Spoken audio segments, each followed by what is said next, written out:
Nicolás Márquez es un escritor, abogado y politólogo. Es autor de varios libros de revisionismo histórico, colabora con artículos de opinión en medios como el Infobae y La Nueva Provincia, así como en el Mercurio de Chile. En el 2011 fundó la Prensa Popular y 4 años después Prensa Republicana como vehículos de difusión propagandística. Entre sus libros destacan La otra parte de la verdad, año 2004, La mentira oficial, El setentismo como política de Estado, 2006, y El canalla. Ese suena bien. La verdadera historia del Che, 2011.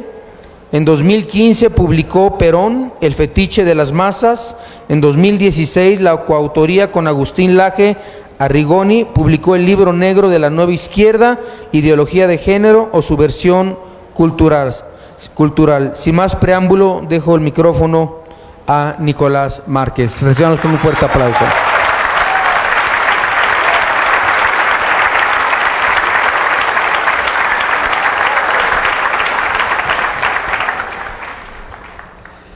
Muy buen día. Muchísimas gracias por haber venido. Están tuiteando, ¿no? ¿Sí? Bueno. Miren que en un rato vamos a hacer tendencia. Esto ya lo hemos probado hace 3 o 4 días de manera consecutiva y enseguida empezamos a ascender a nivel nacional y hoy hay un público muy masivo. De paso me agregan al Twitter, @N y latina, C de casa, K de kilo, Y o Y, Niki. No suena muy viril, pero es @NICKY, Niki Márquez, MARQUZ, @Niki Márquez. Me agregan y estamos en contacto. Bueno, creo que acá hay un culpable de que nosotros estemos en este momento compartiendo esto con ustedes. Hay varios culpables y responsables, pero el principal culpable es el señor, así que un fuerte aplauso para él.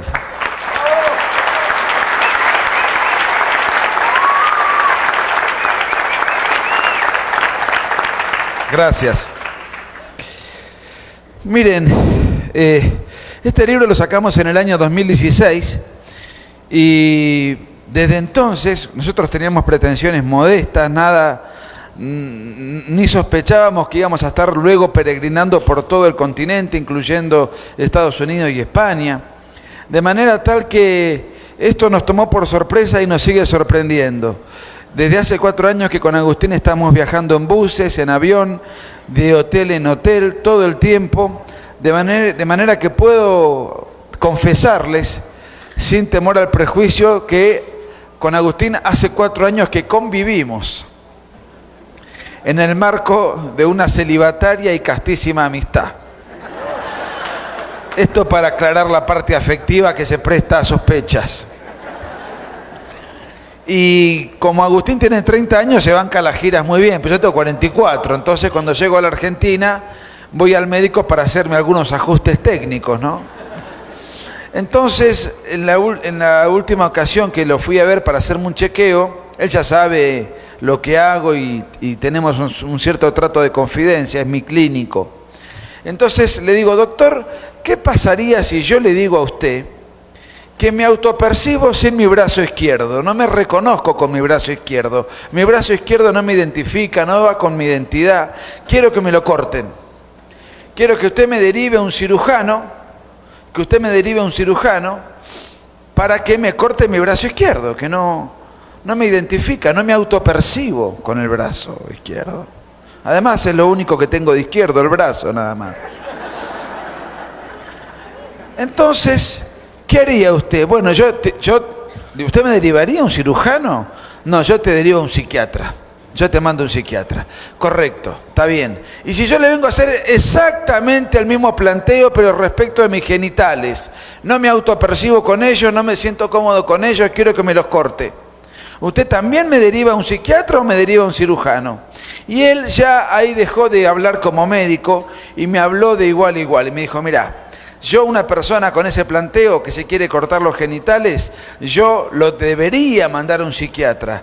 Pero si lo mando a un psiquiatra, voy a tener problemas con el colegio de médicos, me van a quitar la matrícula de médico, me van a quitar la cátedra de medicina y además voy a tener problemas con la justicia.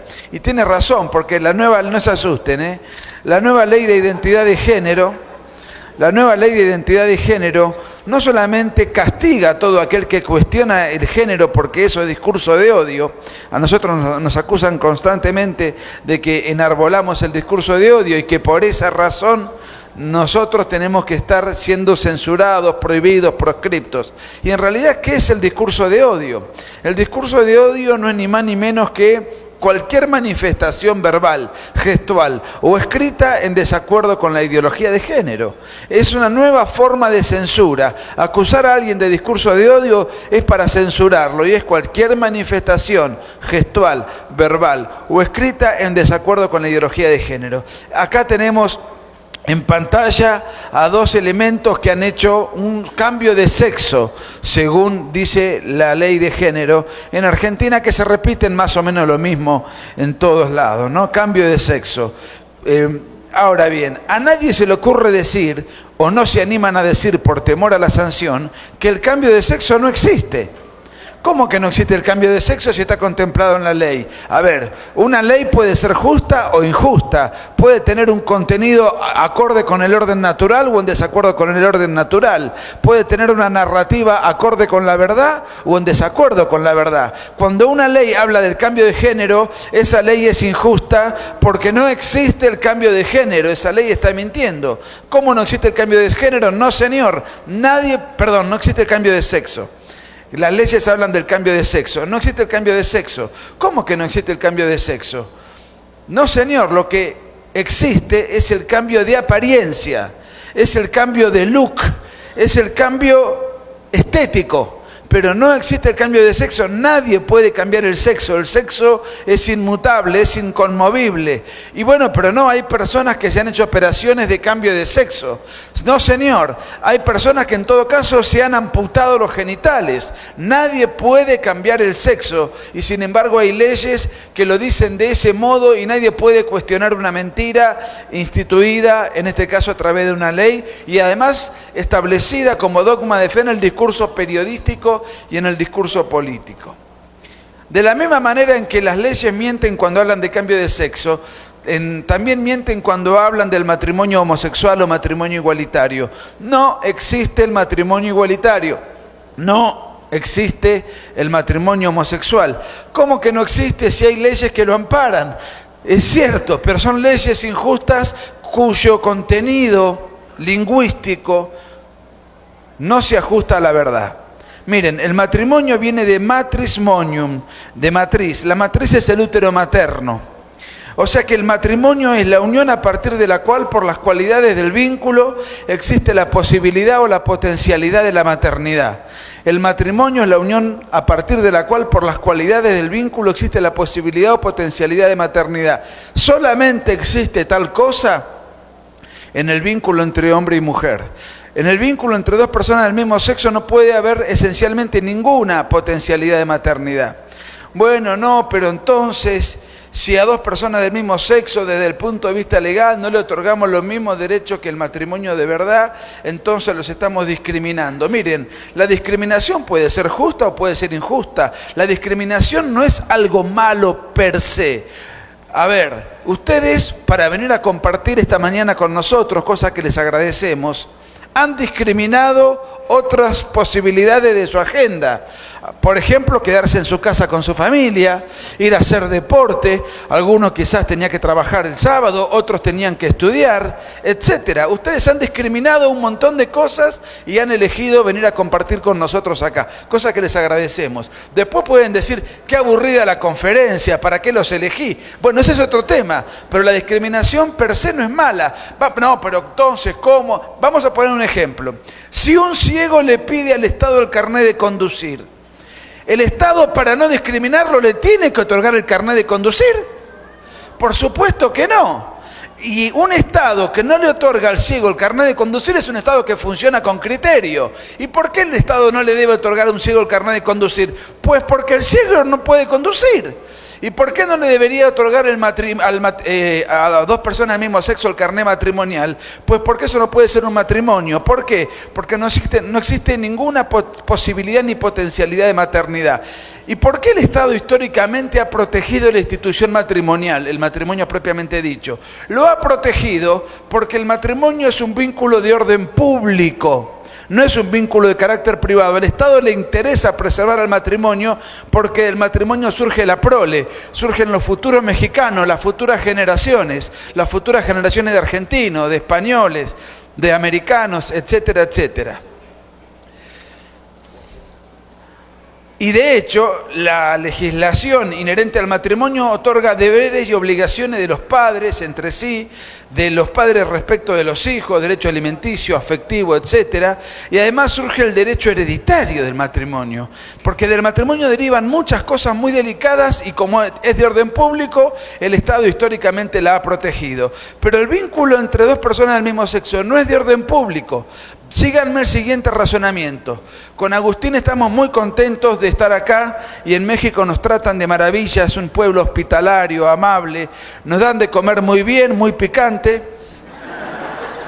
Las mexicanas son guapísimas, estamos muy contentos.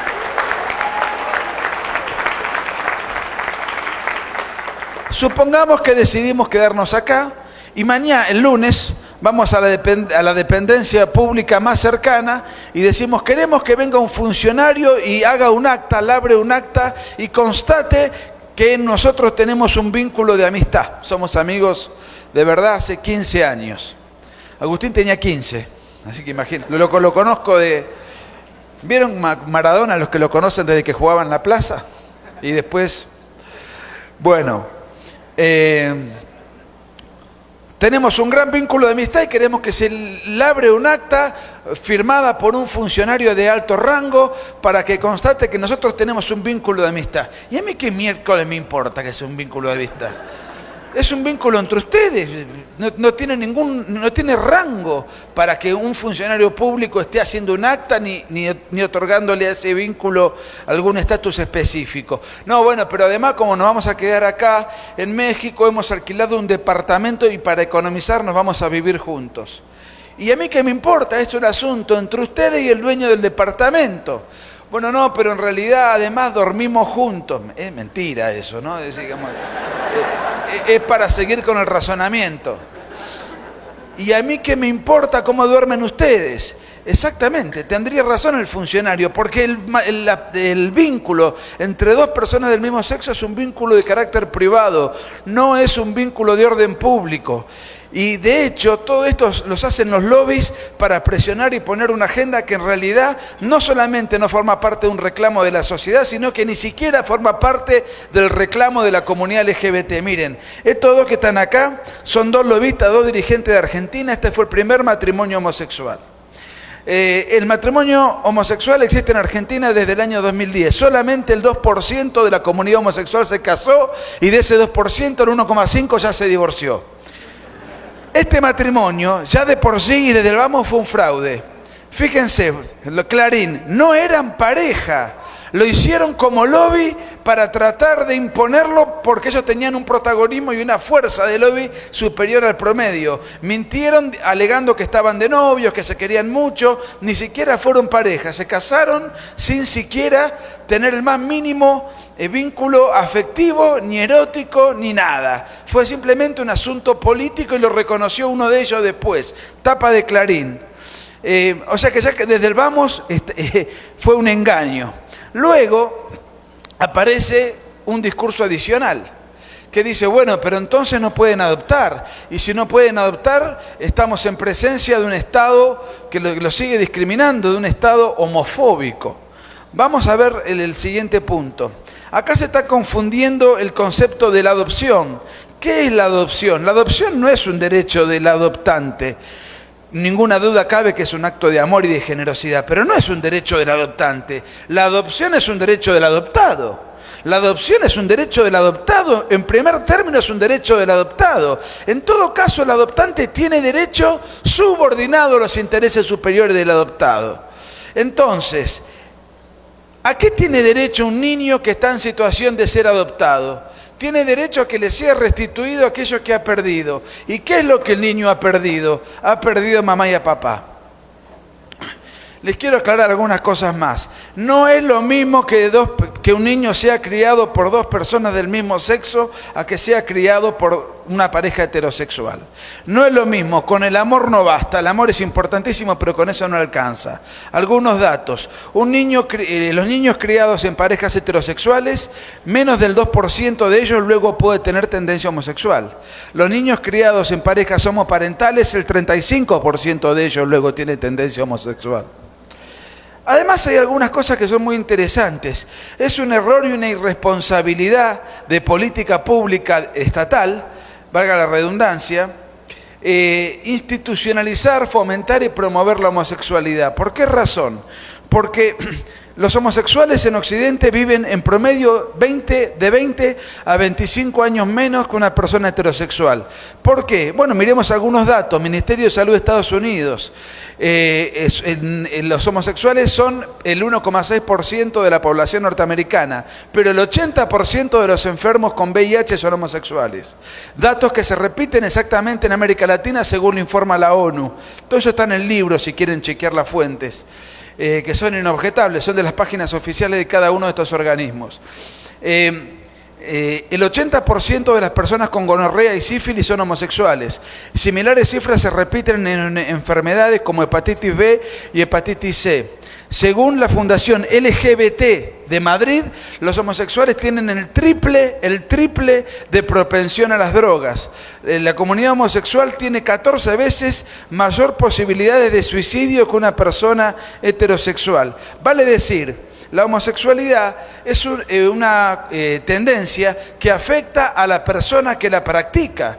¿Tiene derecho una persona a tener esta tendencia y practicarla? Sí. Ya lo aclaró Agustín, no nos oponemos a la libertad, pero hay datos que son objetivos, hay conductas confirmadamente disvaliosas que el Estado no debe tener que promover. Vamos a poner un ejemplo que me gusta mucho, fumar hace mal. Ahora, ¿hay que prohibirle a una persona fumar? No, si una persona quiere fumar, que fume. Lo que no debe hacer el Estado es promover el tabaquismo. ¿Qué tiene que hacer el Estado como política pública? Bueno, por ejemplo, promover el deporte. En el tema que nos ocupa, la homosexualidad hace mal. Entonces, el Estado tiene que tolerar que una persona pueda tener ese tipo de tendencia erótica, pero debe promover conductas abiertas a la vida, no conductas que atentan contra la vida de quien la practica o que perjudican o envilecen la vida de quien la practica. Y por supuesto, si yo digo, no existe el cambio de sexo, no existe el matrimonio homosexual, desaconsejo la adopción homosexual, desaconsejo que un Estado haga de la homosexualidad una política de promoción, ¿qué soy entonces? Bueno, homofóbico. La homofobia es una palabra inventada por el lobby, no existe la homofobia, como todo aquello que deriva de la ideología de género. ¿Por qué razón? Porque la homofobia, y si hay médicos no me van a dejar hablar de más, la homofobia, si desarmamos la palabra, sería una fobia. La fobia es un desorden mental. La fobia es un desorden mental, un desorden psiquiátrico clasificado en los manuales de psiquiatría. El manual de psiquiatría más moderno es el DSM-5, que define y delimita taxativamente y científicamente todas las fobias, esclatrofobia, fotofobia, aracnofobia, y la homofobia no existe en ningún manual de medicina. Es una palabra que tiene una función insultante, que lo que busca es desacreditar a todo aquel que se opone al lobby de género y que lo que busca es patologizar al disidente, porque al disidente le otorga le atribuyen al disidente padecer una enfermedad mental por disentir. ¿Y quiénes son los sectores que al disidente lo acusan de ser un enfermo mental? Los mismos sectores que dicen ser voceros de la diversidad, pero que no aceptan ningún pensamiento diverso del de ellos. Y además es mentira que sean voceros y defensores y militantes de la diversidad, porque lo que ellos nos proponen no es un vínculo fundado en la diversidad. Una unión fundada en la diversidad es una unión entre el hombre y la mujer, porque el hombre y la mujer son dos realidades diversas. Son dos realidades diversas que se complementan. En cambio, un vínculo de tipo homosexual es un vínculo en el cual las personas que lo integran no son diversas, sino que son equivalentes. Es un vínculo de carácter imitativo, repetitivo. No es un vínculo en la diversidad, sino que es un vínculo entre semejantes. Y por supuesto, la homofobia la utilizan políticamente, y déjenme ponerles este ejemplo que me parece muy interesante. ¿Ustedes se acuerdan de la masacre de Orlando? Levanten la mano los que se acuerdan. A ver, los que se acuerdan. Muy bien, muy bien. Levanten la mano sin vergüenza, por favor. Los que no se acuerdan. Bueno, mitad y mitad. Entonces vamos a ver lo siguiente. ¿Qué fue la masacre de Orlando? La masacre de Orlando fue, como su nombre lo indica, una masacre en Orlando, Estados Unidos. Creo que era un sábado de la noche, en una discoteca gay. Entró un sujeto enardecido con armas de guerra y en un santiamén mató a 50 personas. Un agente de seguridad le pegó un tiro, se murió y bueno, fue una batahola, un episodio triste. Y todos los medios de comunicación se encargaron de difundir la homofobia mata, los hashtags en Twitter, las redes sociales. La gente aparecía en el perfil de su foto con la bandera multicolor, etcétera, etcétera. La masacre de Orlando, la homofobia, todo una propaganda, una publicidad redundante, todo durante una semana. Y a partir de un día específico, nunca más se habló del tema. ¿Pero por qué nunca más se habló del tema? ¿Qué pasó? Que callaron todos los medios y desde entonces jamás se recordó el asunto. Lo que pasó es que se difundió que el asesino era homosexual. El que entró a la discoteca con un arma de guerra era homosexual. Y entonces ya no nos sirve el episodio, se decían en el lobby.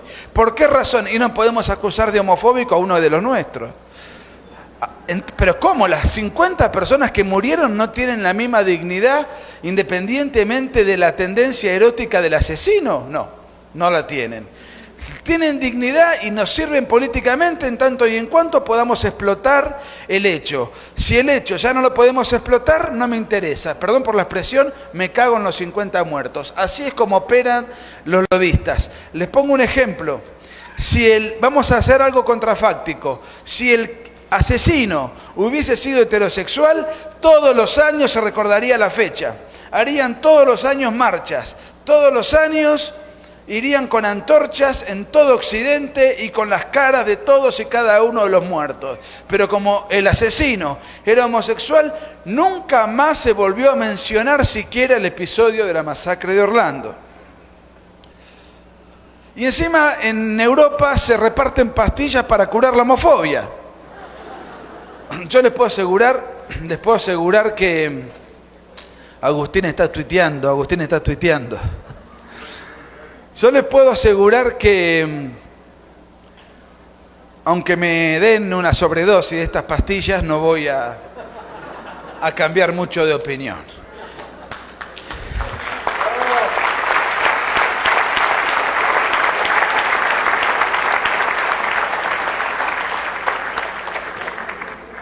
A mí me auspicia la Coca-Cola. Soy cocainómano. Muy bien. Las mismas trampas idiomáticas las hemos padecido el año pasado en la Argentina cuando se llevó a cabo el debate sobre el aborto. Por empezar, el aborto es presentado como un derecho de la mujer. ¿Derecho a qué? A disponer de su cuerpo. Estamos totalmente de acuerdo en que una mujer disponga de su cuerpo. El problema es que cuando hablamos del aborto no se está disponiendo del cuerpo de la mujer, sino del cuerpo de un tercero, que es un ser humano desde el momento mismo de la concepción.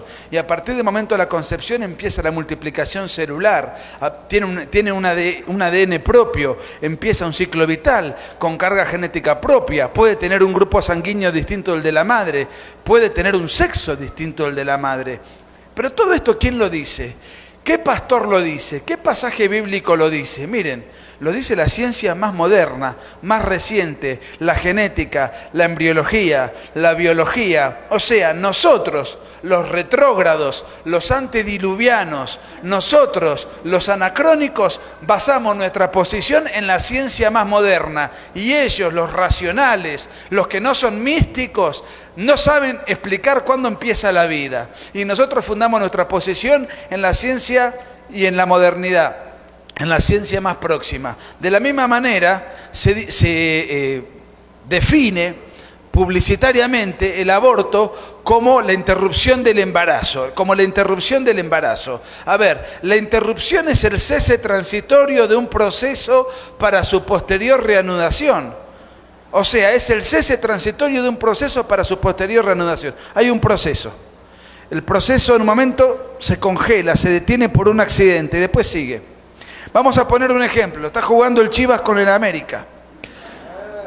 Se tiran... ¿Vos de qué sos? Águila. Me parece que te tiraste a la feligresía en contra. Está la América con el Chivas y resulta que los simpatizantes... ¿Cómo le dicen acá a los hinchas? Simpatizantes, ¿cómo le dicen? Los aficionados entran a tirarse botellazos entre sí, un desmán, una gresca, una batahola, y el árbitro decide interrumpir el partido hasta que venga la policía. Y al otro día, y después, bueno, se calman los ánimos, viene la policía, saca a los energúmenos que están tirando piedras, botellas, y el partido sigue. Al otro día sale en el diario, se interrumpió 15 minutos el partido, por desmanes. Sí, se corta la luz en el estadio y 10 minutos no hubo luz, como a veces suele pasar en Argentina, por lo menos. Últimamente, no sé si leyeron las noticias, 40 horas sin luz, el país. Bueno, menos mal que estábamos acá. Se interrumpió la luz, voy al baño ahora porque tengo ganas de hacer un intervalo. Interrumpo la charla 2 minutos. Total, yo no lo hago de sentado. Así que en 2 minutos vuelvo. Entonces, eso es la interrupción. Ahora, cuando se produce un aborto, ¿se reanuda el embarazo? De ninguna manera. ¿Y entonces por qué le llaman interrupción? Le llaman interrupción porque es mucho más amable desde el punto de vista del marketing presentar el aborto como una interrupción y no como un homicidio prenatal. Un homicidio prenatal. No, bueno, pero este es un asunto de salud pública. Mentira por 3 razones. No, sí, es salud pública y es salud reproductiva. Mentira por 3 razones. Primer punto, no es un problema de salud porque el embarazo no es una enfermedad. Segundo punto, no es un asunto de salud pública porque nunca puede ser una política de salud pública aquella en la cual 2 personas ingresan vivas a un hospital, o sea, la madre con su hijo en el vientre, y una regresa viva y la otra es matada dentro del hospital. O sea, entran 2 personas vivas y una sola sale viva. ¿Puede ser eso una política de salud? Tercer punto, tampoco es una política de salud reproductiva, porque precisamente los que buscan los voceros del aborto es que no haya reproductividad. Hasta en eso nos mienten.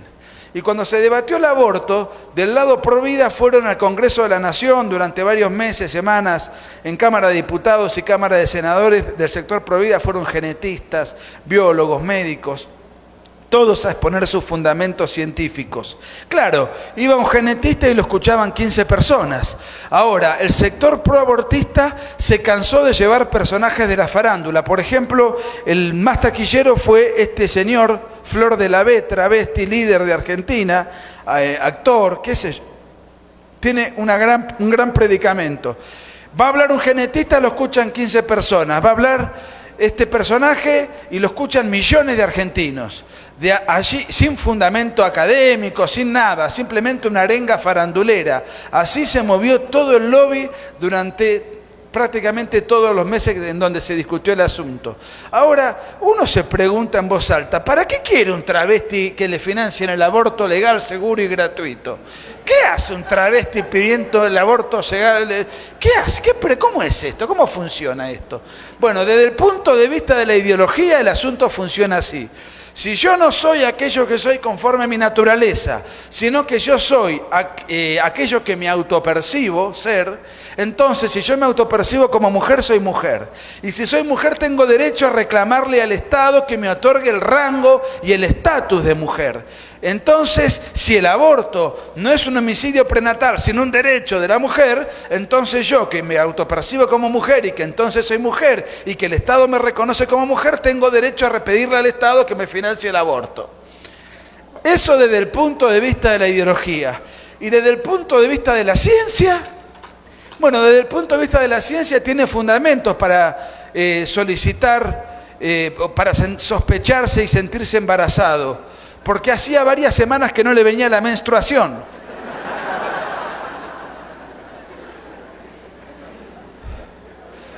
En Argentina tenemos 54 identidades de género. Inglaterra tiene 75, allá hay un proyecto de ley para que estas 54 identidades de género se eleven a 67. Si uno abre una cuenta en Facebook, ya me agregaron al Twitter, ¿no? Ah, muy bien, gracias. ¿Siguen tuiteando el hashtag? De vez en cuando suban alguna foto. Vamos a imponerlo como tendencia. ¿Cómo venimos, Agustín? ¿Venimos creciendo? Ya hay 5.000 tweets.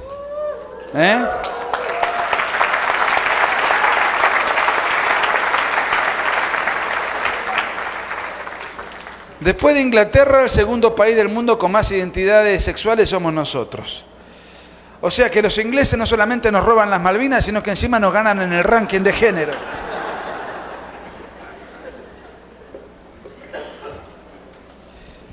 Esto no es broma, ¿eh? Lo que les voy a leer ahora no es broma. Les voy a leer las identidades de género que hoy hay en Argentina.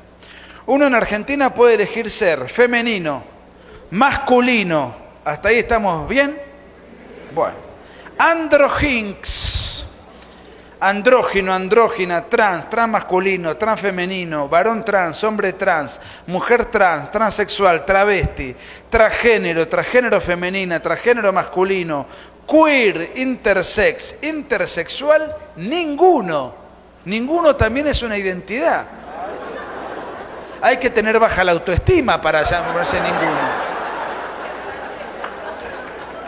Ese no es argentino.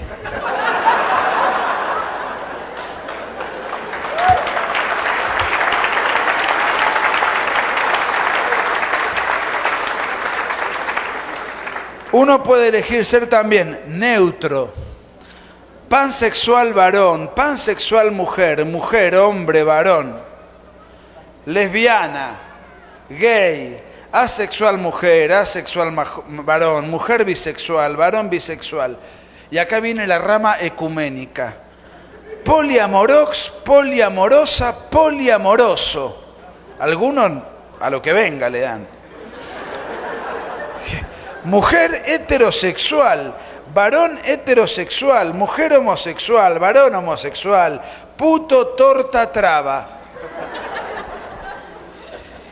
Ahora, yo les mentiría si no les dijera que mientras leía esto mi imaginación volaba. ¿Cómo será? Acá vino uno que me hizo realmente pensar a conciencia. Mujer heteroflexible.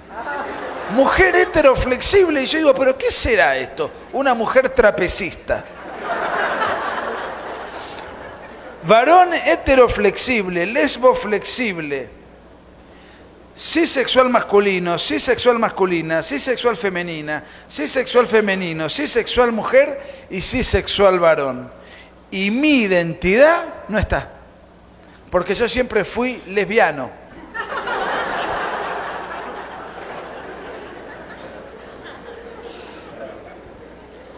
Fíjense esta frase, soy ateo pero cristiano. Este pensador es muy interesante, no tenía fe, pero fue un gran defensor de los principios cristianos. En la primera mitad del siglo XX en Francia, ¿Por qué? Porque él sostenía que los principios cristianos, aunque él no tenía fe, los principios per se perfeccionan al individuo, lo hacen mejor y que además perfeccionan a la comunidad. ¿Y por qué menciono esto? Bueno, a ver, este es un ambiente religioso, pero si nosotros salimos de acá y vemos pasar cualquier transeúnte, cualquier mexicano, y le hacemos una serie de preguntas sin siquiera saber si tiene fe o no tiene fe, va a responder como cristiano, porque México, Argentina, Occidente, se nutre y se rige por la tradición occidental y cristiana. Entonces nosotros sabemos, y todos vamos a coincidir, no me refiero a este ambiente específico, fuera de acá, cualquiera va a coincidir en que matar está mal, robar está mal, mentir está mal, codiciar bienes ajenos está mal, no es de caballero andar mirándole la mujer al prójimo, es un buen hábito honrar al padre y a la madre. O sea que todos somos culturalmente cristianos, nuestra idiosincrasia es cristiana más allá de las cuestiones de fe. Por eso esta frase. Ahora bien, si nosotros, por ejemplo, traemos a alguien de Medio Oriente y le hacemos preguntas sobre la libertad, la sexualidad, la mujer, aunque ese alguien no vaya a la mezquita ni crea en Alá, va a responder consustanciado por la religión de su lugar de origen. Las revoluciones de izquierda del siglo pasado se fundaron en la violencia, la guerrilla y el terrorismo. El Che Guevara se fue a Bolivia, el MIR peleó en Chile, los montoneros en Argentina, los tupamaros en Uruguay, Sendero Luminoso en Perú, la FARC en Colombia, los sandinistas en Nicaragua, el Frente Farabundo Martí en El Salvador, etcétera, etcétera, etcétera. Perdieron en todos los países y además se les cayó el muro de Berlín, se les cayó la Unión Soviética y fueron derrotados militarmente. ¿Cuál era el gran enemigo de las fuerzas revolucionarias de entonces? Como eran fuerzas revolucionarias armadas que pretendían hacer una revolución armada, se tenían que pelear contra los militares de cada país, porque las fuerzas armadas de cada país son el brazo institucional que tiene la función y la misión de custodiar el orden constituido. Como ahora la revolución es cultural, ¿cuál es la antítesis de la revolución cultural? La antítesis de la revolución cultural es la tradición cultural de una civilización. ¿Y cuál es nuestra tradición cultural? Ya lo dije, es occidental y cristiana. Nuestros valores son cristianos, entonces la revolución cultural pretende reventar esos valores para imponer un nuevo paradigma cultural. Para eso tiene que atacar a las instituciones que se caracterizan por defender a la tradición cultural. ¿Y cuáles son? Una es la familia y otra son las instituciones religiosas. Fíjense, esto es Madrid, Europa está devastada, educación laica, aborto libre, ingresan impunemente a los templos. ¿Conocen este caso? Un pastor evangélico que se alzó ante el gobierno de Bachelet, cuando el gobierno de Bachelet pretendía imponer toda la agenda de género, llevó adelante una serie de participaciones televisivas, en una de ellas fue entrevistado por un periodista que era homosexual confeso. Y si no fuese confeso, se nota igual por la ropa que usa. El pastor sacó el trapo multicolor, lo puso contra el piso, apoyó los pies y esto fue tomado como una situación desdeñosa. El programa se levantó al aire, toda la farándula y todos los periodistas se solidarizaron con el periodista, todos vilipendiaron al pastor. El pastor fue perseguido por la justicia, lo quieren meter preso, y el periodista además le hizo un juicio millonario al pastor porque él se sintió herido en sus sentimientos, conmovido, afectado, angustiado, etcétera, etcétera. Pero el periodista semanalmente tiene un programa cómico en donde tiene un sketch que hace de sacerdote gay. Y el que está al lado es un poco el que hace de compañero de él, y la que está vestida de monja hace que por la noche se quita el traje de monja y se prostituye. Esto todo dentro del sketch, pero esto no hiere los sentimientos de nadie, porque esto es humor. Esto es humor y libertad de expresión. Fíjense la doble vara con la cual se miden las mismas cosas, con los mismos personajes. Demandando al pastor y después haciendo de cura y burlándose. Bueno, este es un travesti preocupado en la campaña electoral de Brasil, cuando el avance de Bolsonaro estaba sustentado por las iglesias evangélicas. Fíjense lo que dice allí en su pancarta. Esto es una contradicción y después vamos a ver por qué.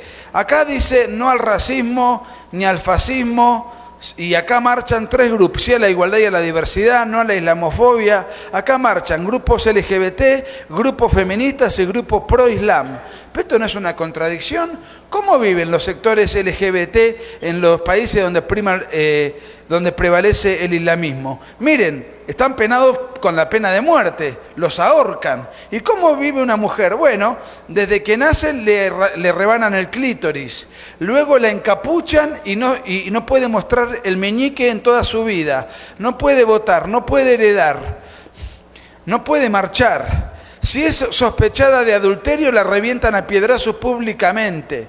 Entonces, ¿cómo es que marchan todos juntos? Bueno, porque si bien tienen contradicciones, son aliados tácticos porque los tres sectores odian lo mismo. ¿Qué es lo que odian? Los principios fundantes de la civilización occidental y cristiana.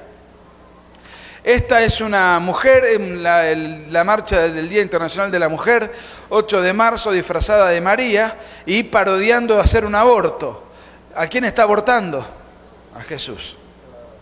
Todo esto en la marcha del Día Internacional de la Mujer. ¿Qué tiene que ver la marcha del Día Internacional de la Mujer con este tipo de coreografías, por decirlo de algún modo? Bueno, acá dos lesbianas burlándose de las monjas.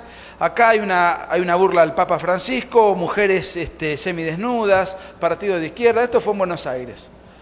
Este chico es homosexual, pero es católico. Entonces, cuando los travestis querían quemar la Catedral de Buenos Aires, él fue a defender su fe con la bandera del Vaticano. Lo reventaron a trompadas y lo dejaron semidesmayado en el piso. Es amigo de Agustín y mío.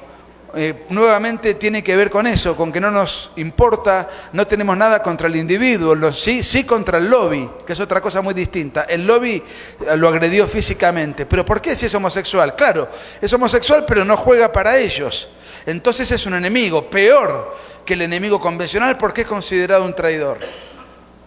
Esta es la Catedral de Notre Dame, cuando travestis y feministas atentaron contra ella antes del incendio.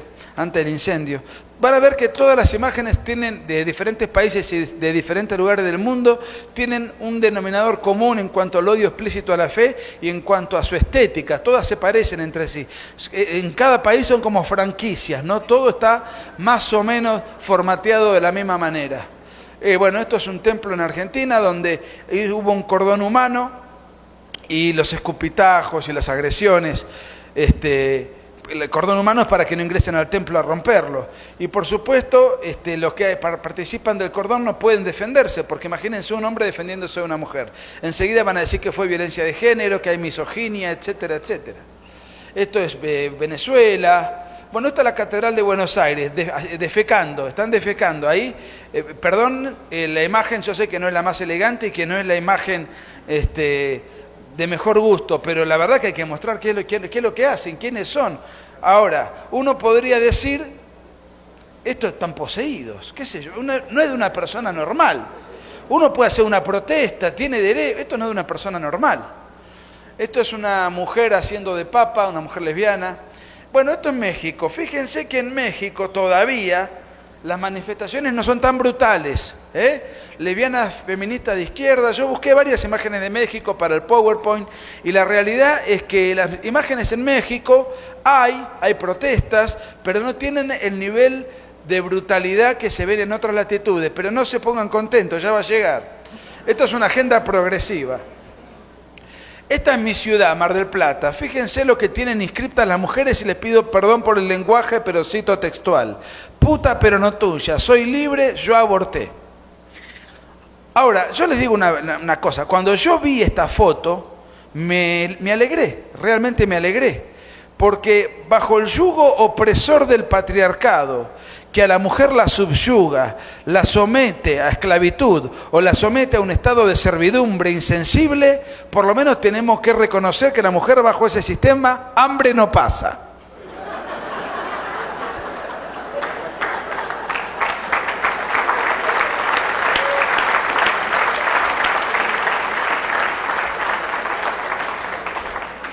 Tengo la convicción absolutísimamente confirmada de que todas las mujeres, sin excepción alguna, son lindas. La que no es linda porque tiene lindos ojos, seduce porque tiene una linda sonrisa, y la que no porque tiene un lindo pelo, y la que no porque tiene una linda nariz, y la que no porque tiene lindas manos, y la que no seduce con su inteligencia, y la que no porque tiene una voz que es seductora, y la que no porque tiene una linda figura, tendrá lindas piernas, una linda delantera. Todo eso también contribuye. La realidad es que está en la habilidad, todas las mujeres tienen algo particularmente atractivo que las distingue. En todo caso, está en la habilidad de cada mujer en saber cuál es aquel dato que la hace particularmente atractiva, explotar ese aspecto para agradar a su compañero. Pero puse en duda mis convicciones cuando fui a la marcha, porque todo es feo a propósito. Hay una antiestética explícita y militante con el deliberado afán de desagradar. No porque nazcan raras, no, nacen con la belleza natural de una mujer, pero hacen toda una producción para escandalizar, para desagradar. Todo lo que se expone y lo que se exhibe es antiestético. Esto fue en el año 2016, el 8 de marzo del 2016, que era el Día Internacional de la Mujer. Agustín estaba en Estados Unidos, en Utah, ya el libro lo habíamos terminado, yo estaba en Buenos Aires, solamente lo estaba corrigiendo la editorial, así que en breve iba a salir. Y digo, bueno, voy a ir a la marcha, porque la realidad es que uno está encerrado con sus libros, escribiendo, buscando datos en internet, entonces, corrigiendo, redactando. Entonces, digo, bueno, voy a ir a la marcha, a ver con mis sentidos, cómo es todo esto. Y además yo sabía que había grupos raros, pero era una marcha no feminista, sino por el Día Internacional de la Mujer. Se supone que habría también otro tipo de ambientes. Como yo soy soltero, y como soy argentino y nunca tuve problema de autoestima, digo, bueno, voy a la marcha porque es un plan atractivo, ¿no? Ir a la marcha. Miren, realmente quedé asombrado. Yo pensaba hacer un paseo sociológico y me encontré haciendo un paseo zoológico. En un momento determinado, en el medio de tanta confusión, de malos olores, de grupos extrañísimos, veo a una distancia prudencial un grupo de mujeres que contrastaba con todo eso, recién salidas de la peluquería, brillosas, arregladas, que estaban marchando. Me acerqué entusiasmado, pero era la columna de los travestis, que les puedo asegurar es lo más femenino que había en la marcha. Esto es Uruguay contra el patriarcado, fíjense la violencia. Esto es Bélgica, todas las fotos son iguales. Esto es Brasil, Argentina, Costa Rica, España. Un tetazo en el Vaticano, ni el Vaticano se salva. Y esta es una Biblia gay que ahora se vende en Amazon.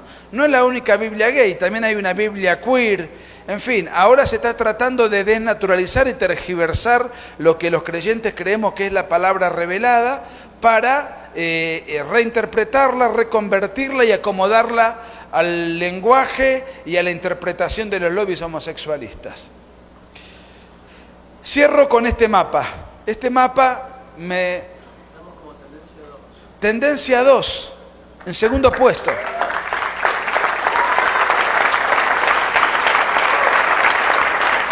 Nacional. Tendencia, estamos en el segundo puesto de Querétaro, ¿ok? Y en el nacional, ¿cómo venimos? Todavía falta un poquito más, ¿no? Así que no se detengan. Me interesa este mapa porque hay que tomar nota de lo siguiente. Hay dos colores, el color rojo y el color negro. El color rojo son 67 países que condenan la homosexualidad con pena de cárcel. El color negro son 8 países que condenan la homosexualidad con pena de muerte. 67 países con pena de cárcel, 8 con pena de muerte. En total son 75 países en cuyos códigos penales condenan la homosexualidad. Pena de cárcel y pena de muerte en 75 países. ¿Conocen cuáles son estos países? Yo no los conozco. Me enteré que en Irán, en Rodesia, en Kenia, en Sudán, en Arabia Saudita los matan. Y después hay un montón de otros países que los ponen presos. Ahora, en Occidente, La libertad individual está plenamente contemplada y garantizada y una persona de tendencia homosexual puede vivir su intimidad en sus cuatro paredes como le plazca, si es mayor de edad y no daña derechos de terceros, puede hacer lo que quiera. Eso está contemplado en Occidente, afortunadamente. Ahora, en los países que estoy señalando, la homosexualidad es penada con cárcel o con pena de muerte. Y entonces los lobbies, ¿por qué no van a marchar a estos lugares donde efectivamente padecen una injusticia? Allí sí padecen una injusticia. No, bueno, pero si nosotros vamos ahí, ¿nos van a meter presos o nos van a matar? Ah, bueno, pero entonces acá en Occidente ni te meten preso, ni te matan, tenés tus bares, tenés tu Tinder, tenés tus... ¿Por qué protestás en Occidente? O por lo menos no seas cara dura, no sé si es una palabra que se utiliza por acá, en México, cara dura. ¿Cómo sería el equivalente? Cínico, muy bien. No seas cínico, juntá a un lobby y en lugar de ir a quemar una iglesia, andá a protestar a la embajada de alguno de los 75 países de las embajadas que debe haber en México. Y protestá contra el embajador y lleva adelante una concientización de que en ese país están maltratando a los elementos de tu comunidad. O si alguno de los 75 presidentes viene a México, se entrevista con Peña Nieto, con AMLO, no importa el color ideológico, se entrevista con uno de ellos, a elevar la voz de protesta en repudio al presidente en cuyo país la comunidad gay está siendo maltratada. Nada de eso hacen. Yo tengo una explicación, una hipótesis de por qué no hacen eso. Porque hay una característica que tienen estos 75 países. ¿Cuál es esa característica? La característica es que en ninguno de esos 75 países ha llegado la cristiandad. Y en el resto del mundo, donde sí la homosexualidad es tolerada y donde los vínculos en el plano de la intimidad son respetados por el Estado, ahí sí ha llegado la cristiandad, con diferentes niveles de intensidad, con diferentes niveles de protagonismo, pero se conoce perfectamente la cristiandad. En algunos lugares prevalece la Iglesia Católica, en otros lugares prevalecen los evangélicos, los protestantes, en otros lugares prevalece la Iglesia Ortodoxa rusa. Por supuesto que nosotros tenemos nuestros ideales, nuestras preferencias y nuestros valores, pero también entendemos que una persona tiene que tener libertad. Después, él se verá con Dios, pero una persona tiene que tener libertad. Y esa libertad es ejercida, respetada y contemplada en Occidente. Precisamente ¿y por qué las marchas son en Occidente y en el mundo cristiano y no en los otros? Si en el mundo cristiano tienen libertad y derecho a la intimidad y en los otros países no. Pues precisamente por eso, porque son países de inspiración cristiana, porque estamos asistiendo a una agresión con la civilización cristiana. Es una revolución anticristiana contra los fundamentos de la cristiandad. Y cuando hablo de la cristiandad, a pesar de que tanto Agustín como yo creemos en Dios, etcétera, no estoy hablando en términos religiosos, sino en términos culturales. Se pretende atacar los principios cristianos que hacen a nuestra civilización, a nuestra idiosincrasia, que nosotros queremos conservar y que le queremos transmitir a nuestros hijos y que inclusive desde el Estado se está tratando de vulnerar y alterar la educación. Finalmente cierro con una frase de Octavio Paz, que estamos en México. Él decía: una dictadura perfecta es aquella que no se nota que es una dictadura. Una dictadura perfecta es aquella que no se nota que es una dictadura. Y cada vez que hablamos de ideología de género, me es imposible no recordar esa frase porque la ideología de género encaja perfectamente dentro de esa definición. Muchísimas gracias por todo.